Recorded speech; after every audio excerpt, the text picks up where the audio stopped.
de Bafo accueille la 7e cohorte du service national des jeunes. Au total, 700 nouvelles recrues qui doivent cultiver la discipline et le sens du devoir. Le départ s'est fait en présence du ministre de la Jeunesse et des Sports, chargé de l'instruction civique et de la construction citoyenne. Le ministère en charge de l'entrepreneuriat national lance le projet Contribution à l'insertion professionnelle et au renforcement de la résilience des jeunes en milieu rural. Doté d'un budget de plus de 2 milliards de francs CFA, l'objectif sur 5 ans du projet est d'offrir des opportunités d'emploi durable aux jeunes à travers l'agriculture dans les régions de Sikasso, Koutiala et Bougouni. CAN Maroc 2025, le Mali joue demain vendredi contre le Maroc.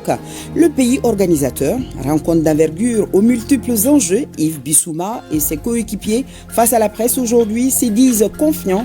On les écoutera en fin d'édition. Voilà pour le sommaire. Bonsoir à tous. Merci de nous rejoindre.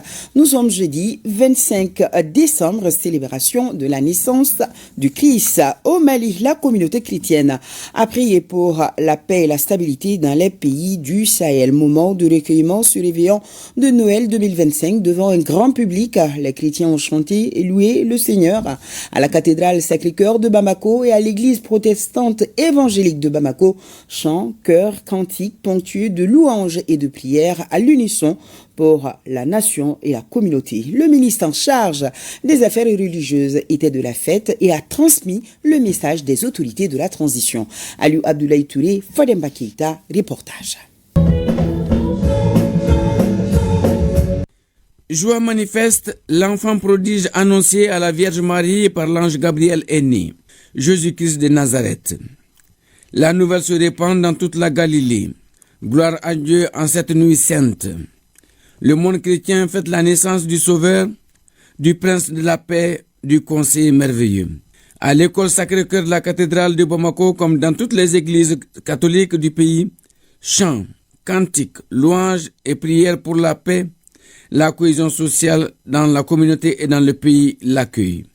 L'entente entre toutes les confessions religieuses, soutien total des idéaux de la transition sont entre autres messages lancés par l'archevêque lors de son homélie.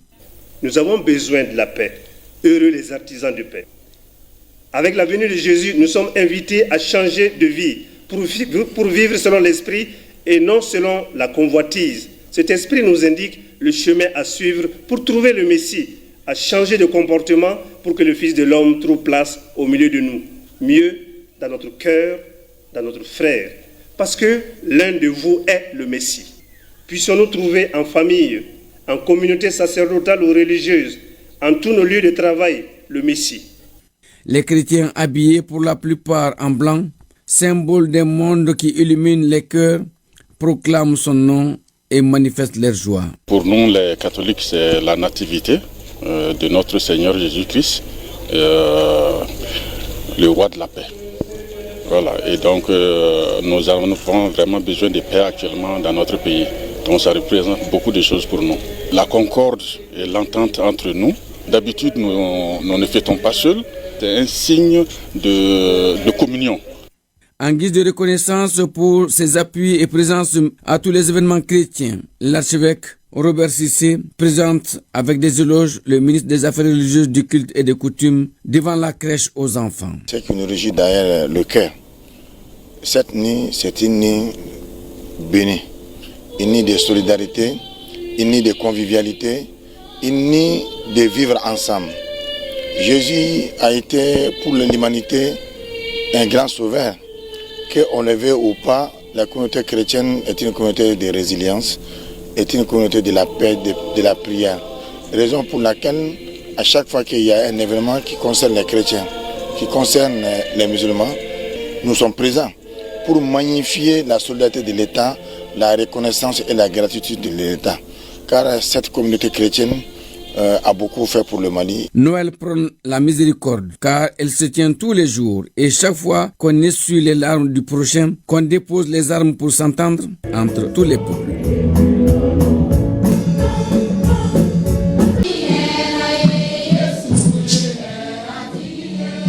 La célébration du réveillon de Noël 2025 a débuté par l'intervention du délégué général de l'association des groupements d'églises de missions protestantes évangéliques du Mali.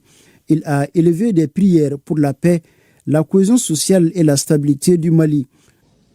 Abba Père, merci d'avoir secouru notre pays jusqu'ici.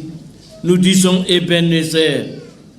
Merci parce que jusqu'ici, il y a eu la résilience de nos populations maliennes dans tout ce qu'elles ont traversé où certains moments étaient difficiles, qui se sont donné la main pour que nous puissions tous vivre en paix, en tranquillité.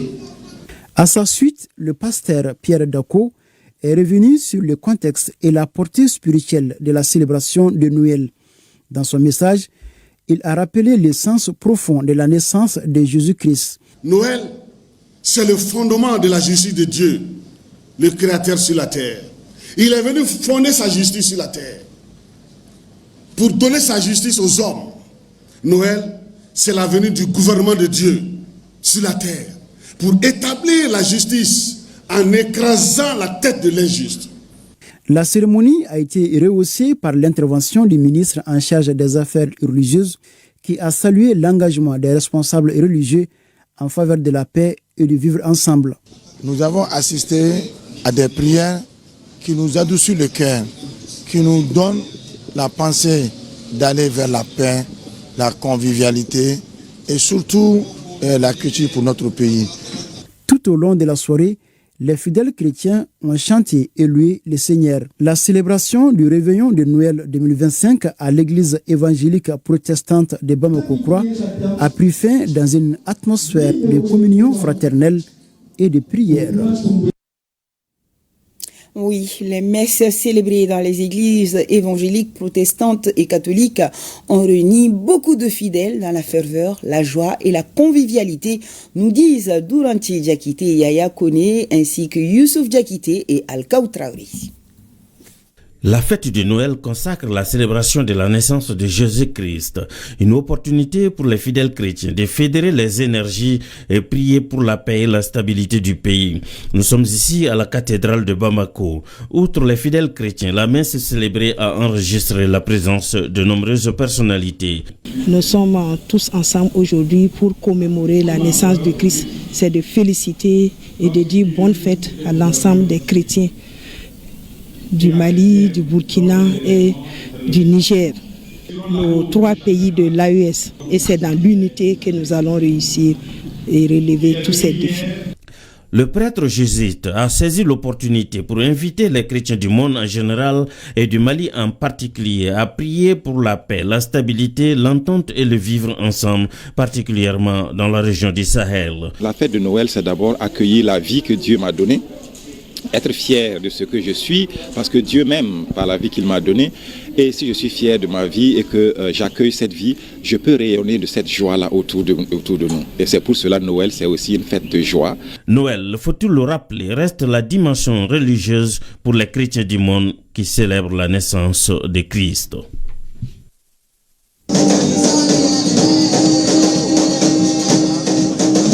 Ambiance festive lors du culte fait vibrer l'église évangélique protestante de Bamako-Croix en commune 3 du district de Bamako en ce jour de Noël. Une fête qui commémore la naissance du Christ.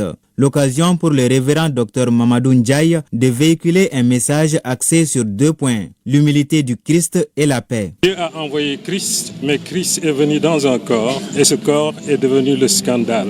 Dans un corps qui ne va pas faire de violence à la terre, mais qui sera revêtu d'humilité depuis le début de son ministère jusqu'à la fin. Il n'a vêtu qu'un seul habit, l'humilité. Et c'est ce qu'il est venu donner sur la terre.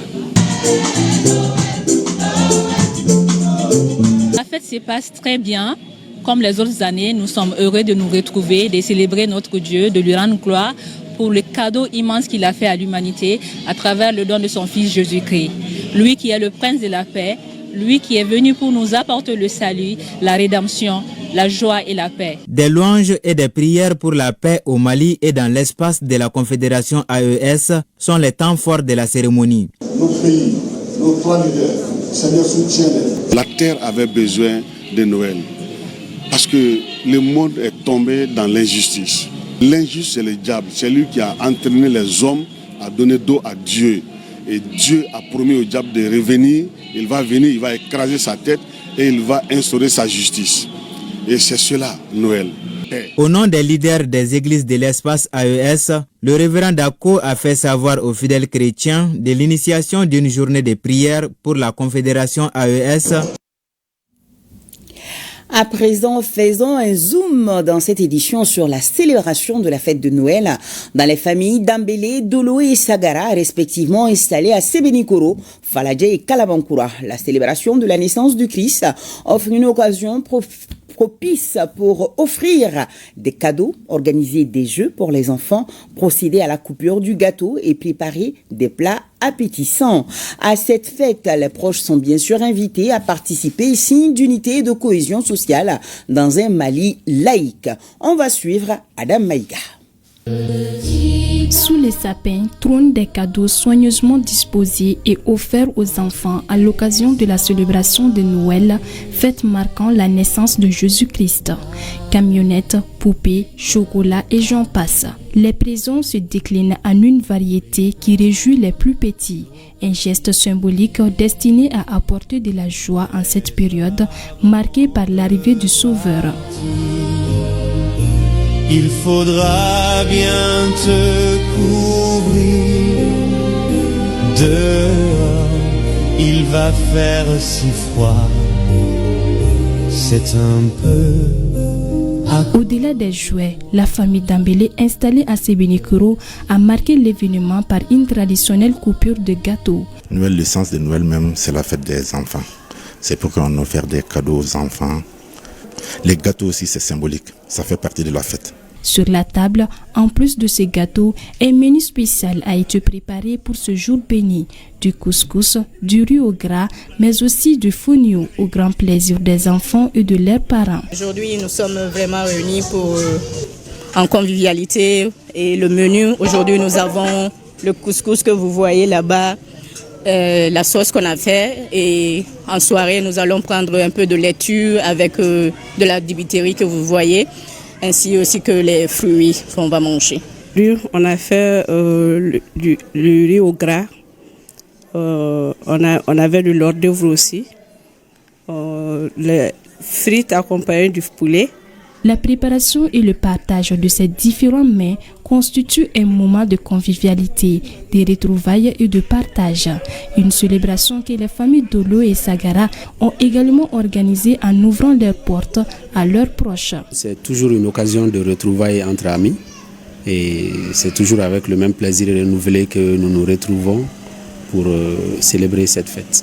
Tout le plaisir est pour nous de nous joindre à cette célébration pour souhaiter joyeux Noël à toute la communauté chrétienne malienne. Donner des repas à toute la famille comme ça, chaque année, Noël, chaque Noël, deux quartiers. Ça fait ici et là-bas.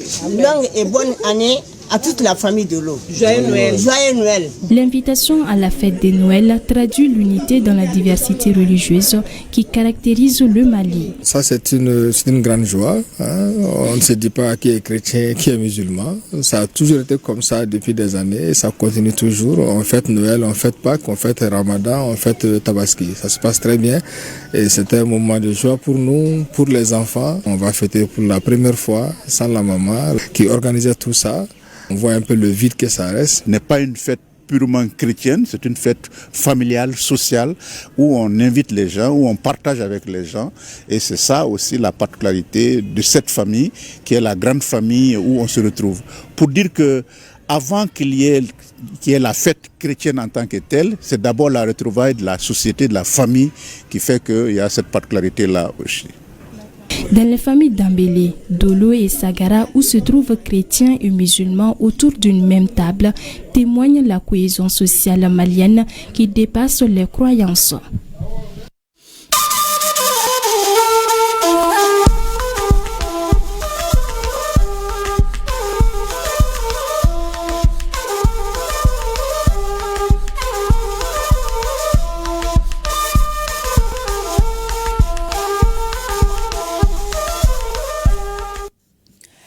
C'est seulement dans un monde multipolaire que nous, Africains, pouvons exister par nous-mêmes et pour nous-mêmes. Conviction de Franklin Nyamsi, panafricaniste, convaincu, activiste et influenceur sur les réseaux sociaux.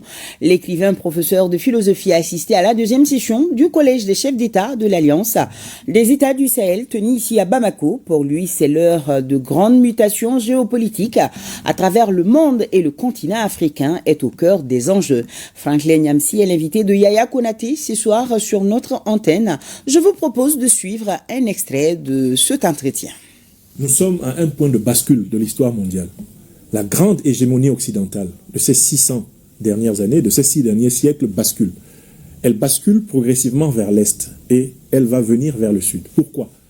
Parce que l'Occident a construit sa puissance sur la prédation des ressources premières, des ressources naturelles et humaines des autres continents. Mais maintenant ont émergé des puissances suffisamment fortes pour stopper cette expansion prédatrice de l'Occident.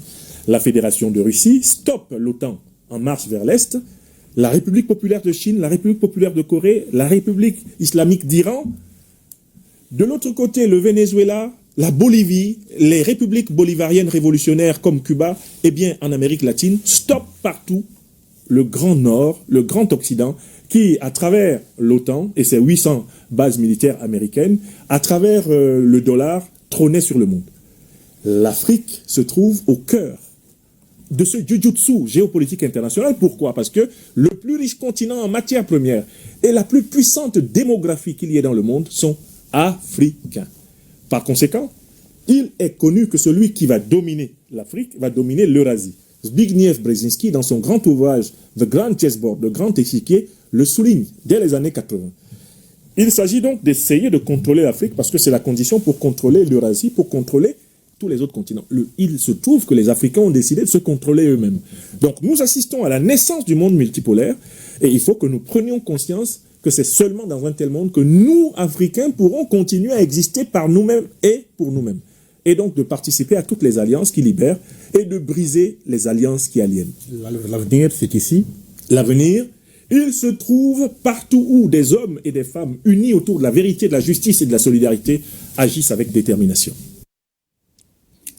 À suivre absolument l'invité de la semaine après les informations météorologiques. Inauguration à Bobo-Dioulasso dans la région du Guiriko du centre hospitalier universitaire de Pala par le président du FASO accompagné des membres du gouvernement. Le capitaine Ibrahim Traoré a aussi procédé à la mise en fonction de l'unité de radiothérapie dotée d'équipements ultramodernes de dernière génération. Drissa Traoré, Jérôme Tindano, reportage. Des équipements modernes de radiothérapie externe, de radiothérapie curative et un scanner. Un tournant historique pour Bobo-Dioulasso et pour tous les grands ouest du Burkina Faso. Désormais, fini les centaines de kilomètres que parcourent jusque-là les malades du cancer pour rallier Ouagadougou afin de bénéficier de soins spécialisés. Un soulagement à divers niveaux. À titre d'exemple, à lui seul, le centre de traitement de Bordeaux dans la capitale reçoit entre 50 et 60% de patients en provenance du Grand Ouest. Nous sommes en révolution et quand nous avons confiance en nous-mêmes. Bon, nous ne sommes pas déjà à la l'avion pour aller nous soigner. On a confiance en vous. Si on a des problèmes, c'est à vous on va se confier. Donc, on mettra tout ce qu'on peut à votre disposition pour que la population se porte très bien. Cet investissement consacre ainsi une nouvelle ère dans la prise en charge du cancer au Burkina Faso. Une ère portée par ses infrastructures modernes, mais aussi par un personnel de santé mobilisé et déterminé à relever le défi de soins de proximité et de qualité. Il y a deux variantes de radiothérapie, à savoir la radiothérapie externe et la curithérapie. La radiothérapie externe, les rayons X sont générés au niveau de la machine à l'extérieur, puis irradient la tumeur à l'intérieur en traversant la peau et quelques organes avant d'atteindre le site irradié. La curithérapie, c'est des applicateurs qu'on met au contact de la tumeur et ensuite on branche une source et les rayons X sont véhiculés jusqu'au niveau de la tumeur pour être irradiés. La différence, c'est que la radiothérapie externe, c'est la source de rayonnement se trouve à l'extérieur du malade Et la curithérapie, on met un dispositif à l'intérieur du malade pour que ce dispositif puisse irradier la zone tumorale ou la tumeur. Plus de 11 milliards de francs CFA sont mobilisés pour la réalisation de cet ambitieux projet, pour ainsi rapprocher un peu plus les soins spécialisés des populations et renforcer l'équité dans l'accès à la santé sur l'ensemble du territoire national. Et santé toujours au Niger, nous allons visiter ensemble la maternité Isaka Gazobi, objectif s'enquérir de son fonctionnement et échanger sur les mécanismes de décongestion de la structure suite à l'inauguration de 4 blocs opératoires. Nafissa Badamassi et Suleiman Ouali, compte rendu. Très tôt, ce mercredi 24 décembre 2025, le ministre de la Santé et de l'Hygiène publique a fait sa descente à la maternité Isaka Gazobi. L'un des objectifs principaux de cette visite est la question de décongestionnement de cette maternité de référence après la mise à disposition de 4 nouveaux blocs opératoires dans les centres de santé intégrés CSI qui n'en disposaient pas. Cette maternité de référence a une mission bien précise. Il se trouve que cette maternité est vraiment trop débordée. Lorsqu'on a visité donc les services, il y a besoin de décongestionner cette maternité-là pour qu'elle puisse vraiment jouer son rôle de niveau tertiaire. Et pour qu'elle puisse jouer ce rôle-là, il va falloir activer, rendre opérationnel, rendre fonctionnel les maternités périphériques. La maternité Isaka Gazobi est une structure nationale de 3e niveau de référence spécialisée dans la prise en charge des pathologies gynécologiques, néonatologiques et obstétricales qui cette année a enregistré 6913 accouchements à la date de janvier à octobre, d'où la nécessité de la décongestionner. Chose qui sera une réalité grâce aux efforts des autorités du Niger et du Téléthon national qui ont permis la réhabilitation de 4 maternités dans la capitale avec des blocs opératoires, laboratoires ainsi que toutes les commodités nécessaires pour une meilleure prise en charge de la mère et de l'enfant. Aujourd'hui, les 5 districts de la communauté urbaine de Niamey, de 1 jusqu'à 5, nous avons des blocs opératoires.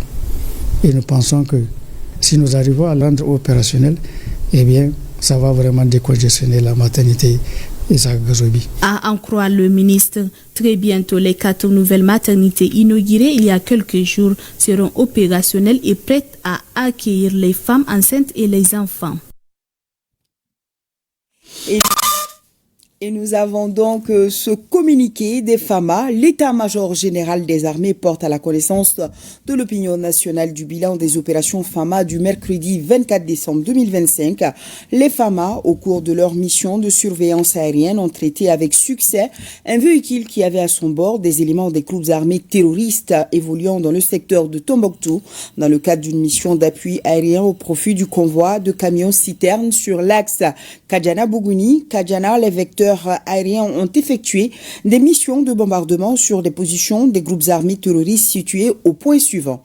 À l'est de Kolondjeba, au nord de Mena, toujours dans le cercle de Kolondjeba, au nord-est de Wakoro et enfin au sud-ouest de Kolondjeba. Toutes ces cibles ont été atteintes avec succès.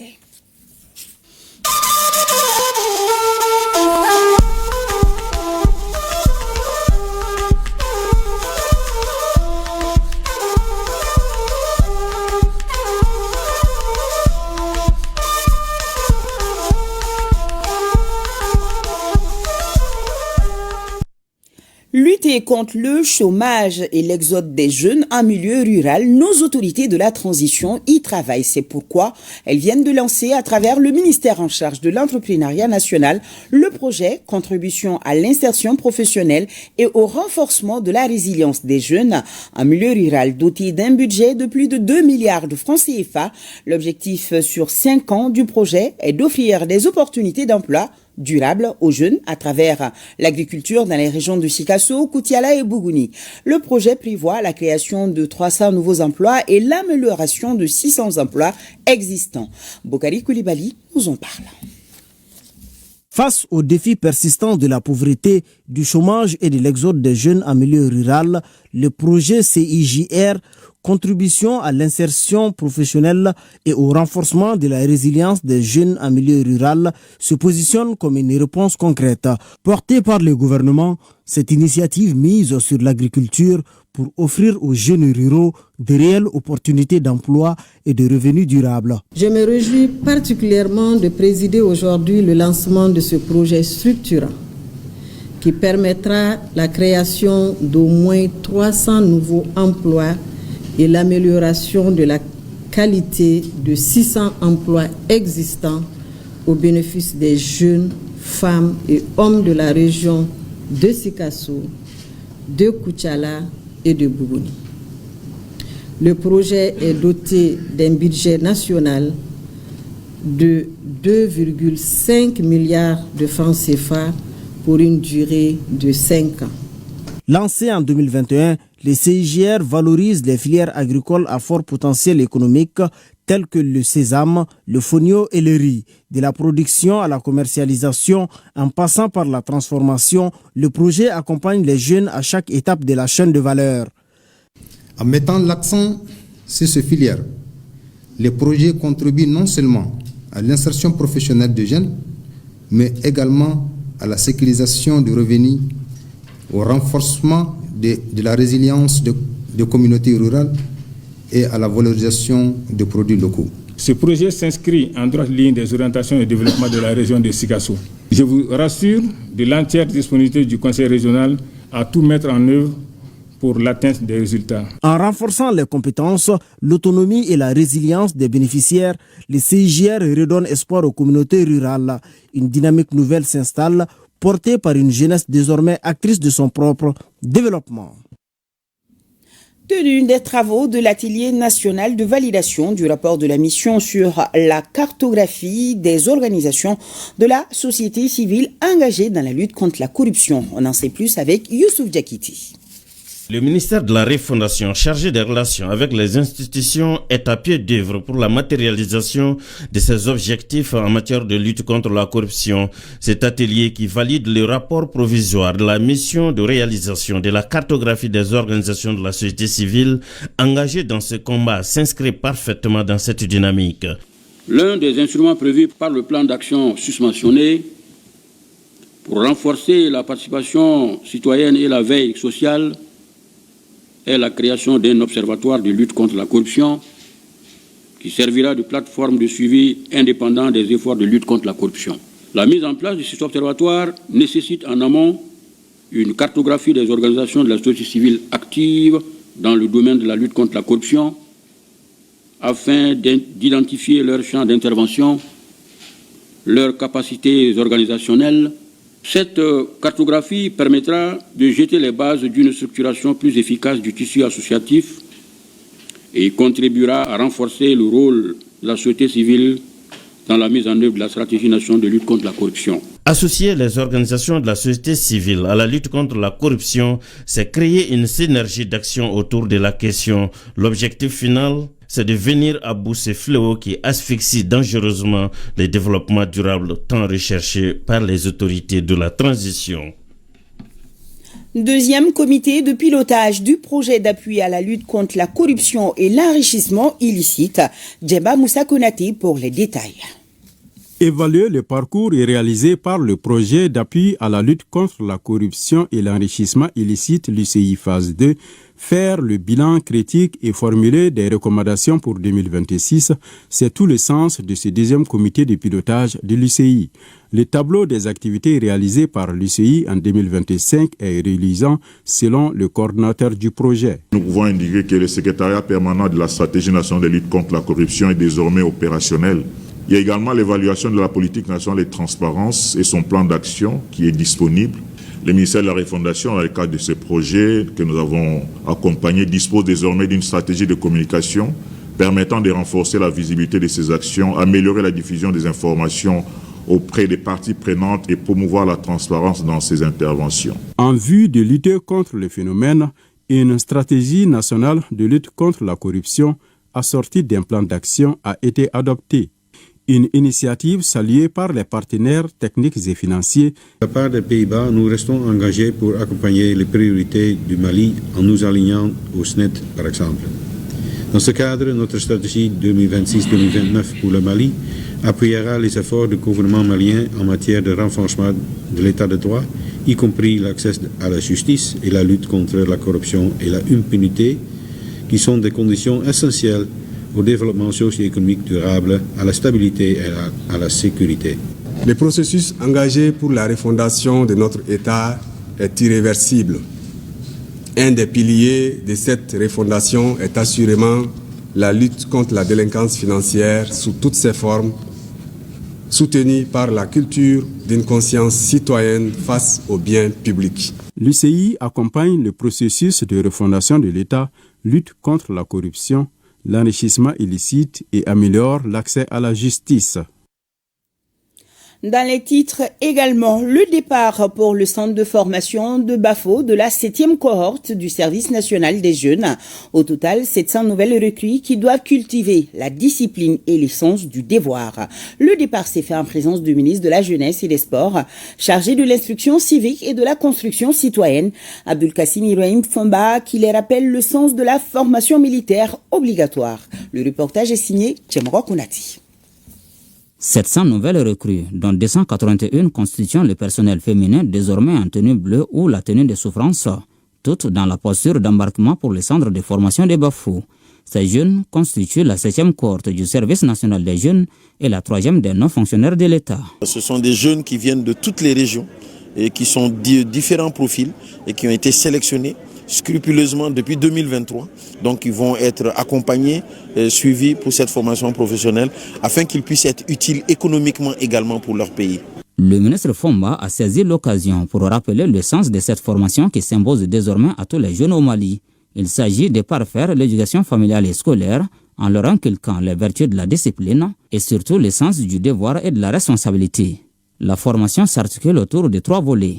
Cette formation vise à forger, à façonner des citoyens pétris du sens de la maîtrise et de la connaissance de soi. La deuxième porte sur la formation morale des citoyens, en vue de développer chez eux les réflexes de la citoyenneté. La troisième concerne la formation professionnelle, visant à renforcer chez les jeunes non-fonctionnaires leur employabilité et leur insertion dans le tissu socio-professionnel. Abdulkassim Ibrahim Fomba a aussi rappelé l'importance que le président de la transition accorde à cette formation. Et je profite de l'occasion pour témoigner toute notre gratitude à son Excellence le général d'armée Assimi Goïta, président de la transition, chef de l'État, qui a fait de l'accomplissement du service militaire obligatoire par les citoyens une de ses préoccupations majeures. Outre l'éducation physique, morale et professionnelle, il s'agira pour les 700 jeunes constituant cette 7e cohorte du service national des jeunes de tisser des liens sacrés de camaraderie. À Bafo, toujours tenue ce mardi de la cérémonie annuelle dite de grande couleur du 26e régiment du génie militaire. La cérémonie a été marquée par la présentation du bilan des activités de l'année, outre la formation de 243 militaires. Le 26e régiment a également préparé 4 compagnies avant leur déploiement sur le terrain. Quand d'ici là, Bakary Traoré, correspondance. Cérémonie de grande couleur du 26e régiment du génie militaire de Bafo. Cette cérémonie se veut un cadre de retrouvailles entre la hiérarchie militaire et les troupes, mais aussi les autorités locales de Bafo et environnants. Un cadre aussi de reconnaissance, de revue bilan des activités de l'année. Tout au long de l'année, l'accent a été mis sur la formation continue de toutes les catégories confondues. Sur le plan collectif, 4 compagnies, à savoir celle de Nyono, de Birgiwere et Tonjon, qui est déployée actuellement à Gundam, et la compagnie Bilichi, qui assure la sécurité des citernes de carburant, ont suivi une préparation opérationnelle avant déploiement. Sur le plan individuel, 243 militaires, toutes catégories confondues, ont suivi des formations tant à l'intérieur qu'à l'extérieur du pays, 227 pour les sous-officiers et militaires du rang, avec plus de 90% au Mali, le BA1 et le BA2, CIA, CAT1, CAT2, le cours de formation accélérée des chauffeurs, la formation en déminage niveau 1 et niveau 2, intervention sur les engins explosifs improvisés et la natation. En matière de réalisation, la construction et l'équipement des bureaux pour 2 nouvelles compagnies. L'infrastructure inaugurée pour l'occasion dispose entre autres de bureaux, des salles d'instruction et de réunions. Pour ce qui est de l'amélioration de la vie dans la caserne, un accent particulier a été porté sur l'équipement des bureaux avec un soutien important de la direction du génie militaire. Dans les relations civilo-militaires, une bonne entente est solidement tissée entre les régiments et les populations des villages environnants qui se manifestent quotidiennement par la participation de chacune des parties aux différentes activités socio-culturelles et festivités. Devoir de reconnaissance, les militaires les plus engagés et disciplinés et ceux ayant fait valoir leur droit à la retraite ont reçu des attestations de reconnaissance. En troisième région, plus de 76 millions de francs CFA, c'est le montant de l'enveloppe répartie aux déplacés internes des cercles de Luluni, Kadiolo et Zegwa par la Croix-Rouge malienne dans le cadre de son plan de réponse aux catastrophes. Yourubala Diabaté, Daouda Konate, correspondance. C'est dans les moments difficiles que l'on reconnaît ses amis. La Croix-Rouge malienne a fait sienne cet adage pour apporter son assistance aux personnes déplacées internes des cercles de Luluni, Kadiolo et Zegwa dans la région de Sikasso. L'appui global d'un montant de plus de 76 650 000 francs CFA est réparti à 730 ménages déplacés. Chaque ménage déplacé recevra un montant cash de 105 000 francs CFA. L'objectif, c'est pour soulager la souffrance des populations déplacées. Nous ne pouvons que souhaiter le retour de ces populations dans leurs foyers respectifs, tout en saluant l'engagement des femmes qui est en train de sécuriser la zone et pour que les populations puissent retourner. Un sentiment de fierté et de réconfort par rapport à cette assistance humanitaire en cash, la Croix-Rouge malienne à l'endroit des personnes déplacées de Loni à Sikasso. Ce soutien de la Croix-Rouge vient vraiment renforcer les appuis de l'État en faveur de ces personnes déplacées. Donc je ne peux que remercier les autorités régionales et locales, et particulièrement les partenaires humanitaires et particulièrement la Croix-Rouge pour cet appui important. Les bénéficiaires, tout comme les autorités régionales, saluent cette initiative et remercient le partenaire pour ce geste qui contribuera à soulager les populations affectées. Je suis satisfait de l'initiative de la Croix-Rouge malienne. Cet appui vient à point nommé car nous étions confrontés à des difficultés. Partenaires humanitaires pour leur proactivité depuis le déclenchement de la crise, pour leur accompagnement du gouvernement pour apporter une réponse d'urgence aux populations affectées. Après la remise du catch, elle entend poursuivre sa générosité au PDI en leur octroyant 300 kits non alimentaires. Environ 8 milliards de francs CFA, c'est le budget prévisionnel 2026 de l'Institut national de la statistique, un montant soumis à validation au cours de la 23e session du conseil d'administration de l'Institut. Sorana Kamisoko, compte rendu. On ne peut réaliser aucune politique de développement durable sans des données fiables. Structure de production statistique spécialisée, Instat, Institut national de la statistique, se présente comme un maillon essentiel du système. Cependant, les prestations au titre de l'exercice écoulé sont jugées satisfaisantes avec un taux de réalisation de plus de 42% et plus de 14% d'activités sont en cours de réalisation, comme le rappelle le directeur général de l'Instat. Nous avons pu réaliser des activités régaliennes qui nous ont permis d'avoir des indicateurs pertinents pour le suivi de l'activité économique et ce qui a même permis aussi de conduire les discussions avec les partenaires techniques financiers. Ça a aussi permis de produire des indicateurs nécessaires pour le suivi de la stratégie nationale pour l'émergence et le développement durable. Des résultats engagés grâce à la résilience du personnel, une dynamique qui devra être maintenue et renforcée pour cette année 2026. Le budget prévisionnel élaboré à cet effet s'élève à 8 milliards de francs CFA. J'ose espérer que l'application très prochaine de la décision stratégique du gouvernement d'octroyer 15% de la redevance statistique prise sous le leadership éclairé de M. le ministre de l'économie et des finances aura un impact positif sur les performances de la gestion de l'Institut. La nouvelle dotation devra lui permettre de faire face à ses besoins de fonctionnement et de réaliser certaines activités régaliennes dont le financement demeurait insuffisant. C'est donc une autre année de défis qui s'ouvre à l'INSTAT, l'Institut national de la statistique. Des défis qui, espère le président du conseil d'administration, sont à la portée d'un personnel déterminé et résilient. Le directeur général de la Banque nationale de développement agricole, BNDA, face aux journalistes pour faire le bilan des acquis de l'année 2024, ainsi que les perspectives 2026-2030. La nouvelle année s'ouvre avec le démarrage effectif du 8e plan moyen terme avec de nouvelles offres digitales, de nouveaux produits et services et des solutions de financement plus adaptées à la clientèle. Awadama Koulibaly, Aloubé Koni.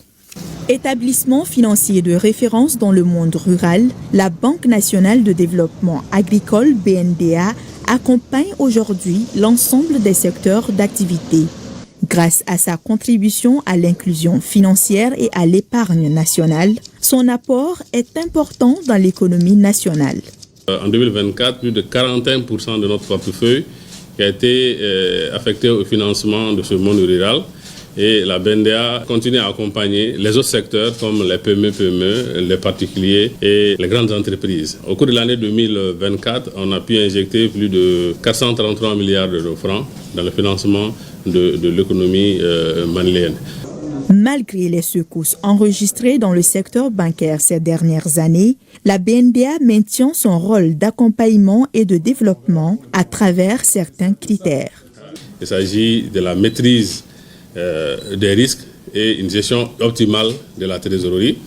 Il s'agit aussi du renforcement continu de nos ressources stables pour faire face à l'ensemble des besoins en équipement de notre clientèle particulière et aussi autres investissements de la clientèle entreprise. Mais également, on a une adaptation continue de notre offre commerciale. À cet effort s'ajoute une dynamique de transformation digitale. Pour les 5 prochaines années, 4 axes stratégiques prioritaires sont définis. Premièrement, on a le renforcement de la performance et du développement commercial. Deuxièmement, il y a l'accélération de la transformation digitale. En troisième axe, il y a le capital humain et puis l'efficience organisationnelle. Enfin, quatrième axe de ce PMT, il s'agit de la maîtrise des risques et la promotion de la finance durable. Ces performances ont valu à la Banque verte la confiance de la Société financière internationale qui a mis à sa disposition plus de 23 milliards de francs CFA, destinés à renforcer le confort de la clientèle à travers notamment des portefeuilles dédiés à la promotion du genre et au développement durable. Et nous allons suivre Fademba Keita qui va nous parler de la 23e Assemblée générale statutaire du Conseil de l'Ordre des sages-femmes du Mali. Plus qu'une relecture des statuts et règlements, la 23e session générale statutaire du Conseil de l'Ordre des sages-femmes du Mali est surtout un espace de renforcement des capacités de toutes les sages-femmes et de recherche de solutions aux conditions de travail de celles qui sont considérées comme les piliers de la lutte contre la mortalité maternelle et néonatale. Les sous-thèmes, la responsabilité médicale, la prévention de la fistule obstétricale, la problématique de la prescription des médicaments de la santé reproductive par les sages-femmes dans le cadre de l'assurance maladie obligatoire, animés par des experts, les invitent à plus d'engagement conformément à l'objectif de la préservation de la dignité visée. Le choix de ces thèmes n'est pas anodin. Il s'agira à la suite des présentations et discussions de trouver des solutions pertinentes pouvant apporter durablement de la valeur ajoutée dans la prise en charge des femmes et des parturientes pour offrir des soins consciencieux. Pour le département de tutelle, cette assemblée est un éveil de conscience de l'Ordre des sages-femmes du Mali. Face au constat d'insuffisance notoire dans l'accomplissement de l'obligation médicale, aux fins du service public hospitalier, l'Ordre des sages-femmes du Mali, garant de la vigilance morale de la profession, a un rôle central à jouer en tant qu'organe d'administration et de gestion. De là vient le choix de thèmes aussi importants que préoccupants qui pourraient contribuer à l'éveil des consciences chez les professionnels de la santé et particulièrement des sages-femmes.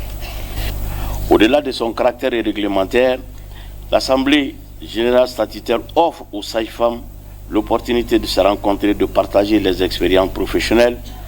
Elle sert aussi de cadre approprié de formation continue des sages-femmes qui sont les actrices en première ligne dans la lutte contre la mortalité maternelle, néonatale et infantile par la production des soins essentiels tout au long du cycle reproductif de la femme. Le Fonds des Nations Unies pour la population, UNFPA, apprécie le développement du Conseil national de l'ordre des sages-femmes du Mali et s'est dit résolument engagé à poursuivre ses appuis multiformes pour le bien-être de la mère et de l'enfant.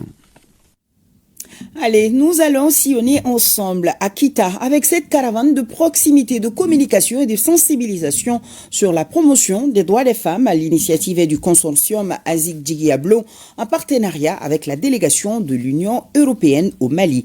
Mamadi Alioubari, Djigia Mohamed Fabrice. Ces caravanes s'inscrivent dans le cadre de leur projet intitulé Fitne Yelin, appui à la promotion des droits sexuels et reproductifs et du droit à une vie libre sans violence, genre des femmes, des filles et des adolescentes de 6 cercles de la région de Kita. Il est financé par la délégation de l'Union européenne au Mali avec une contribution du consortium Azik Djigiablo. Ces activités visent à intensifier les actions de sensibilisation à l'endroit des parents, leaders communautaires et jeunes des familles sur les valeurs des droits humains en général et en particulier ceux des femmes adultes et des jeunes et adolescentes de 10 à 24 ans dans les 10 cercles. Nous avons eu à sensibiliser partout, nous avons été dans ces différents cercles, l'ensemble des communautés sur les villages basés sur les arts, mettant surtout le focus sur le thème national qui est l'utilisation est responsable des réseaux sociaux, gage, de préservation et protection des femmes, des valeurs socio-culturelles des femmes. Organiser cette caravane, c'est réduire ces cas de violence et surtout en milieu scolaire. La scolarisation, c'est tellement capital. Dire que enlever ces filles-là pour des mariages précoces, pour des mariages forcés, en toute sincérité, on doit mettre fin à cela. À Sebekoro comme à Sagabari, les caravaniers sont partis de la CAFO aux structures déconcentrées de l'État en passant par celles des collectivités locales. Les caravaniers avaient des messages clairs, halte aux violences basées sur le genre et promotion des droits sexuels et reproductifs. L'interruption de l'éducation des filles au niveau des grandes écoles. Le thème est la bienvenue. L'État sera là pour accompagner le consortium. Ces caravanes qui s'inscrivent dans le cadre de la mise en œuvre de leur projet Fitne Yelin appuient à la promotion des droits sexuels et reproductifs, entre autres, marquent ainsi la campagne nationale de 16 jours d'activisme contre les violences faites aux femmes et aux filles dans les cercles de Sebekoro et de Sagabari. Sortie de promotion chez ISFMI Bamako. Elle porte le nom de Haruna Nyang, ancien ministre de l'Industrie, du Commerce et de la promotion des investissements. La promotion comprend une centaine d'étudiants répartis dans les filières gestion des ressources humaines, management des projets, finance et comptabilité, commerce international, de la licence au master. Awa Traoré était sur place. Après une formation académique de pointe, les étudiants de la promotion 2024-2025 de l'ISFMI se disent prêts à affronter le marché de l'emploi. Nous avons été formés dans une institution qui nous a donné des compétences et des valeurs pour exceller. Maintenant, c'est à nous d'écrire la suite de notre histoire. Restons fidèles à nos rêves, à nos passions et surtout à notre humanité. Dans un monde en perpétuelle mutation, l'ISFMI s'est donné pour mission de former une ressource humaine de qualité pour le marché de l'emploi. La vocation de l'ISFMI est de former les véritables managers internationaux des organisations entreprises du 3e millénaire dotées des qualités de polyvalence, d'initiative et de communication et capable de décider, d'entreprendre et d'agir avec un sens aigu de la responsabilité et de l'éthique. Et le choix du parrain de cette promotion n'a rien d'anodin. Voici une promotion universitaire. C'est avant tout, pour moi, un rappel. Cela signifie que désormais, chaque réussite de ces jeunes diplômés m'honore, mais que chaque échec m'interpelle. Dans un monde marqué par l'instabilité économique, la transformation technologique rapide, le Mali n'a qu'une seule richesse véritable, renouvelable, sa jeunesse formée, bien formée. Un défilé de mode digne des podiums internationaux avec des tenues Made in Mali a été l'un des temps forts de cette cérémonie. Un défilé résultant de la coopération entre l'université ISFMI et Élégance italo-malienne. C'est Amidou Maïga qui a reçu le trophée coton malien plus 1 million de francs CFA.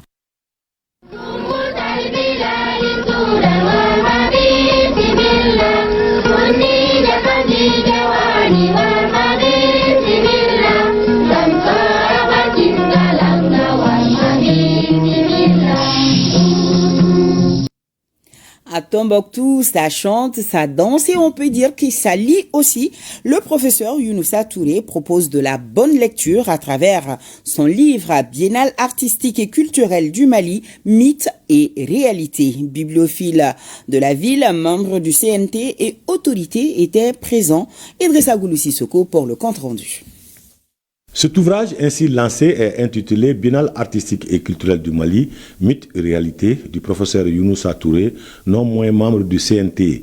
Il retrace l'historique de la Biennale depuis les années 60, son évolution, bref, tout ce qu'il faut savoir sur la Biennale. Cette thèse, comme l'a dit mon président, c'est vraiment un travail de terrain. Parce qu'il était important pour moi de savoir ce que les gens disaient de la Biennale. Il était important pour moi de savoir comment les gens perçoivent les gens qui vont à la Biennale.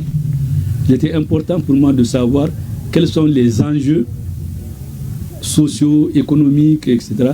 de cette manifestation qui avait commencé depuis 1962. Et le fruit de sa réflexion, vraiment le fruit de sa réflexion, en côtoyant les acteurs de tous les jours, qu'il nous soumet aujourd'hui. Donc nous pensons que c'est le lieu vraiment de lui rendre hommage et de le remercier sincèrement. À la cérémonie de dédicace, le gouverneur a acheté plus d'une dizaine d'exemplaires qui seront disponibles dans les bibliothèques des écoles de la ville. Mais les explications prouvent à suffisance que le livre est très utile à lire pour ceux qui veulent comprendre l'histoire de la Biennale, ceux qui veulent comprendre la Biennale et ceux qui veulent mieux faire lorsqu'il s'agit d'organiser la Biennale artistique et culturelle Tombouctou 2025. Pour les participants au lancement, cet ouvrage est un chef-d'œuvre sur la Biennale artistique et culturelle. Tambour en fusion, chant puissant et danse millénaire, Tombouctou a vibré au rythme de la culture malienne. Pour une soirée haute en couleurs, lors de la Biennale artistique et culturelle 2025, les régions de Dioïla et de Mopti ont électrisé la scène sous les ovations d'un public conquis et le regard attentif des autorités présentes.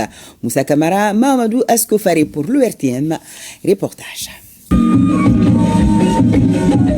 Pour cette 6e soirée de compétition officielle, Dioïla et Mopti ont rivalisé de créativité à travers les épreuves imposées, mêlant tradition, précision chorégraphique et richesse musicale.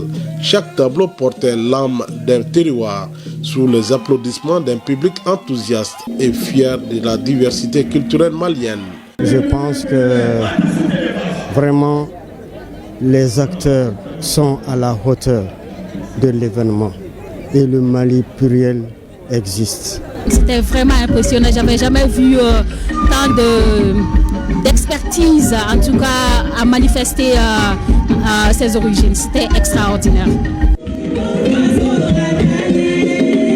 Dioïla, 13e région, a ouvert la soirée avec les Malicroix Avance, une œuvre instrumentale vibrante portant un message fort sur la responsabilité et l'engagement citoyen. La troupe a enchaîné avec la pièce de théâtre, La patrie avant tout, puis un solo de chant consacré au Faso Déon, symbole d'attachement aux valeurs nationales. La prestation s'est conclue par une danse traditionnelle, marquant l'initiation au Corée, société secrète en milieu Bamana. Nous sommes venus très confiants, nous sommes venus en tout cas montrer, n'est-ce pas, à ces jurys que nous avons assez préparé cette troupe et c'est la confiance totale et nous comptons remporter les trophées. Je remercie et je félicite pour l'occasion la troupe régionale de Dioïla et l'encadrement aussi Ils ont mouillé les maillots. Mopti, 5e région administrative, a fait vibrer le public par son énergie à travers son ensemble instrumental. Nango Djaral Judé, Donnons-nous la main, une pièce de théâtre et le solo de chant Bozo, Inebe Koropa, invitant au retour aux sources. La danse traditionnelle Peul Tawangal a clos la prestation avec authenticité. Le message phare là vraiment c'est la paix, donc il faut cultiver la paix, et il faut vraiment revenir à nos sources. Donc vraiment nous avons confiance vraiment à notre travail, vraiment à ce que nous avons fait, et vraiment nous avons vraiment espoir que nous allons vraiment monter sur le podium. J'ai une excellente expression de la troupe de Mopti qui vient de faire sa prestation.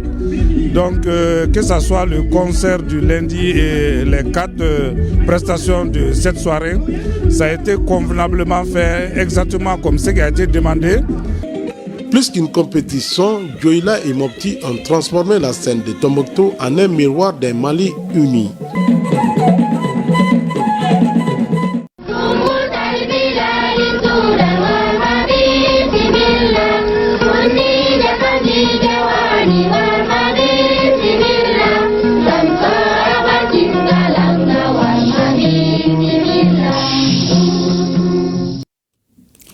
CAN Maroc 2025, le Mali joue demain vendredi contre le Maroc, le pays organisateur. Rencontre d'envergure aux multiples enjeux. Yves Bissouma et ses coéquipiers face à la presse, aujourd'hui, se disent confiants pour la suite de la compétition. Suivant le récit de l'un de nos envoyés spéciaux, Isaac Jim. Maroc-Mali s'annonce palpitant. Les aigles après nul amer d'entrée voudront bien se ressaisir devant le Maroc, pays hôte, est considéré comme favori de la compétition. Qu'à cela ne tienne, les hommes de Tom Saintfiet se mobilisent pour cette deuxième apparition à la CAN. L'objectif est clair, obtenir le meilleur résultat possible. Le sélectionneur Tom Saintfiet entend réussir un gros coup. On a un match très important à jouer. Voilà, on joue contre le pays organisateur, on sait très bien que voilà, faut aborder le match avec beaucoup de sérieux et beaucoup de rigueur. Donc voilà, nous on sera prêt pour demain et puis voilà, on espère gagner. On est très motivé de faire un bon match demain, mais c'est clair que demain Maroc est le grand favori. Mais on est ici pour rester jusqu'à la fin du CAN.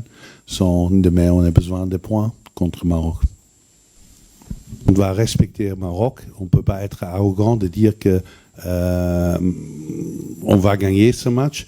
On veut gagner chaque match. Mais Maroc a plus de pression que nous. Ils ont les grands favoris, ils sont la grande équipe. Et laisse-nous faire un surprise, Inch'Allah, demain. Côté adverse, le sélectionneur Walid Regragui ambitionne d'arracher sa qualification à l'issue de cette deuxième journée. On rentre aussi dans la vraie compétition. Deuxième match contre une équipe du Mali qu'on connaît très bien, qui nous connaissent très bien. Voilà, pour moi, c'est une des équipes qui a le plus de potentiel en Afrique depuis très longtemps, avec des très bons joueurs, très habiles, qui auront à cœur sûrement bien sûr de gagner, mais comme nous. Donc ça va être un match très équilibré. On a hâte de le jouer parce que ça va être une vraie compétition, une vraie compétition, mais surtout une vraie confrontation. Et on va, bien sûr, comme je l'ai toujours dit, on joue pour prendre les 3 points et essayer de se qualifier dès vendredi officiellement, Inch'Allah. Maroc-Mali, c'est ce vendredi à 20h au stade Prince Abdallah Moulay de Rabat. Bonne chance à nos aigles, la victoire à nous demain. À suivre le match sur nos antennes, bien sûr, télé, radio et notre plateforme avec nos animateurs et leurs invités.